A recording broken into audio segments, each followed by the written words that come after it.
Hello everyone, and welcome to PYLUSD for Truth. In this episode, we're going to provide the audience with 7 things they need to know about board trustee and current board president, Leandra Blades. First, she wants people to know that she's not racist. Here she is with Andre Jimenez, aka Andy Falco, explaining why she can't be racist. My dog is a black Labrador, so he's probably saying my mom is not racist. Right, absolutely. Absolutely. Seems like a sound argument, no? Next, she wants us to know that she is a strong proponent of the First Amendment. Hey, I'm all for the Constitution. I'm for the First Amendment. You can say whatever you want. It's fine. This is America. Can we have the guy in the hat escorted out, please? Can we escort her out? Thank you. We're not going to tolerate this time if someone comes up to the podium and wants to make any comments about people's religion or say the word carpetbagger. They will be asked to leave immediately. Let's have the guy in the corner leave. Can we escort him out, please, officer? We'll wait.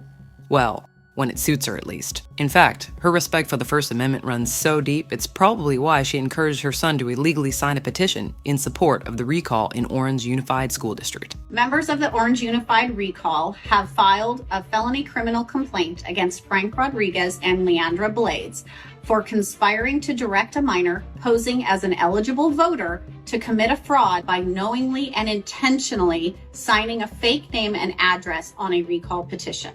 Can he cross his name off or no? Oh, we already crossed his name off. We know he's not legitimate. Okay. Rodriguez, a social media agitator, and Blades, a trustee for Yorba Linda Unified School District and known ally of Miss Minor, conspired to commit a fraud in an attempt at a gotcha moment for social media purposes. Third, she wants people to know that math is very important.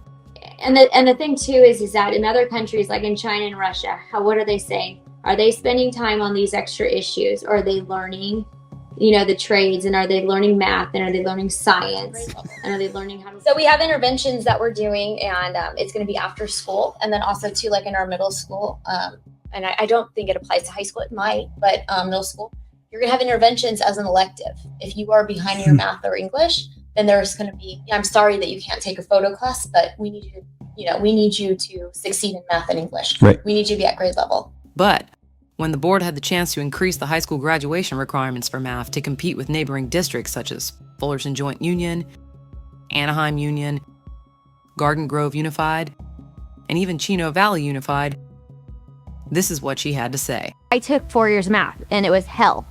And it was like, but for me, I didn't grade that way. I needed homework. I needed all this stuff to help better my grade because I wasn't a wonderful math test taker. In these math classes, they might not have a lot of comprehension, but we should celebrate their efforts. My concern is if we throw a third year in of math for graduation, is that going to be discriminatory to our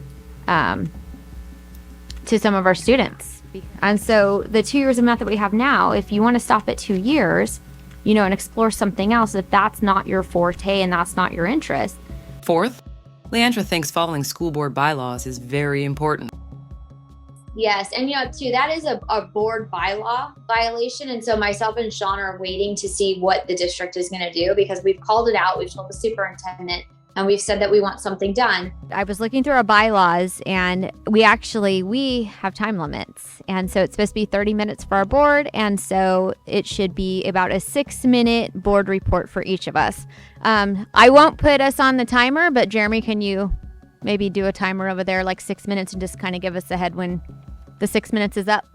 Unless, of course, it involves the one employee they're most responsible for. So in March, I was the one that requested that we discuss superintendent evaluation, and it was just to discuss it. There was no evaluation done. There were no notes taken. There were no goals written. There were no report out to anything. So that's not accurate. Per our board bylaw, which is separate from the contract, the board has a responsibility to evaluate the superintendent. Board bylaw 2111.1 states, we shall evaluate the superintendent annually. The use of the word may in the superintendent's contract stating does not supersede the bylaw. It works in alignment with the board bylaw. The board bylaw dictates what the board does, not what the superintendent does. So I will be voting no on this because we did not do an evaluation, and needs to be done by the board to extend a contract. So once again, his contract, I spoke to, you've received the email from David. I Pack. did receive that, Right. but that's Can I his speak, contract please? Can I and speak, please? not the board bylaw. Okay, so the contract actually supersedes a board bylaw because a bylaw or a policy is not law. And so The contract is over the superintendent. The board bylaw dictates our responsibilities, and our Okay, I responsibility understand that. is to evaluate the superintendent, which we did not do. The fifth thing to know about Leandra is she believes the board should have multiple options when contracting with outside entities, not just one. It's just very strange. And, in the board too, we weren't given, option A, B, or C, what to bring in. We give one option. You get it, you get your board packet on a Friday, and then on Tuesday, you have to be ready to vote for it. Some exceptions may apply. Okay. And there was only one proposal given. Do you have any idea why? I can't answer that. Sixth, speaking of contracts, Leandra believes it's important for the district to be careful with contracts it enters into with outside vendors. You have to start watching contracts. You have to start, just really looking into stuff. And I feel like that's been a huge thing that people forget, is that this district is run by taxpayers. They might say it's government funded, but there is no government funded, it's taxpayer funded. So essentially our taxpayers are paying this. Sounds pretty good, right? Until we look at the training lab contract.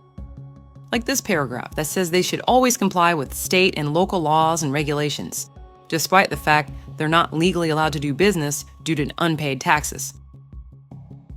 And those taxpayers she mentioned earlier, they're paying someone who hasn't paid all their taxes for the past 6 years. And those same taxpayers are paying them $80,000 for the use of their name. So we're using taxpayers' money to pay non-taxpayers for the privilege of saying we're associated with the non-taxpayers. Are we getting that right? And what about this paragraph from the contract that says the training lab shall invoice their expenses monthly in order to be paid? Yet the district has already paid them an entire lump sum of $1.2 million with no invoice. And it's for the full payment of the training lab for $1.228536 million on 5/30/24. In the contract that we agreed to in May, Article 2, 1B says consultant shall provide invoice costs for the services provided. All costs must be supported by an invoice receipt and acceptable documentation. Article 2, Section 2, consultant shall submit one invoice monthly to the district for fees incurred during the previous billing period and reimbursable expenses, if any. Invoices for fees paid must reflect hours worked, rate charged, services performed with attached receipts and proof of expenses. Invoices for reimbursements for reimbursable expenses incurred must clearly list items for which reimbursement is being requested and being accompanied by proper documentation, receipts, and invoices.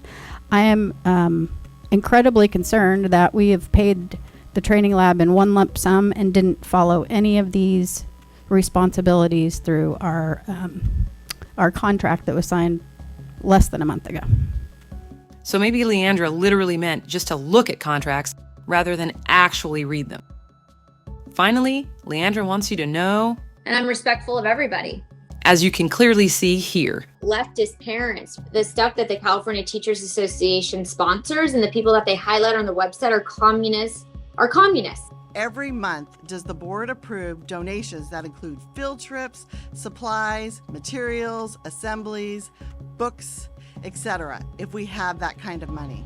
Okay, we need to give equal time to the Okay, board. I'm almost so done. can we move on, please? Just a second. Right on the field. I was out of school last week and I saw water damage and cleanup inside several classrooms because the buildings need new roofs. This has been an ongoing problem for years, and each year the school hopes that this will be the year that they Okay, get we roofs need to fixed. move it along so we Okay. can have another board member be able to speak. Okay, I'm almost done.